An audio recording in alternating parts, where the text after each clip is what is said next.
እግዚአብሔር አንዳንዴ ዝም የሚለን ሲዝን አለ። ይሄ ደስ የሚለው ሞመንት ያልቅና ሪል ዲል አለ። በቃ ሪል ኤግዛሚኔሽን የምንለው ታይም አለና ይሄ እግዚአብሔር ጸጥ ብሎ የሚያየን ታይም አለ። ያ ማለት እግዚአብሔር አብሮን አይደለም ማለት አይደለም።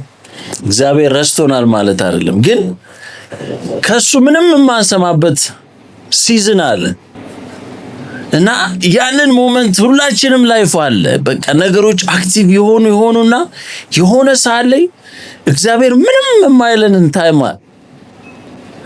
where are you God ምንልበት ሲዝን አለ። ነገሮች ተበለሻሽተው ኮንፊውዝድ ሆነን ግራ የምንጋባበት ሲዝን አለ እና ያ ሲዝን አክቹሊ ቴስቲንግ ሞመንት። እግዚአብሔር ራሱ ሊያምነን ሲፈልግ መጀመሪያ እንደዚህ አይነት ሲዝን ውስጥ አስገብቶን ሪሊ የእውነት እነዚህ ሰዎች ያምኑኛል፣ የምን ሪል እምነት አለ ውስጣቸው፣ እግዚአብሔር ሪሊ እምነት አለ ነው የሚለውን ቴስት ያደርገናል።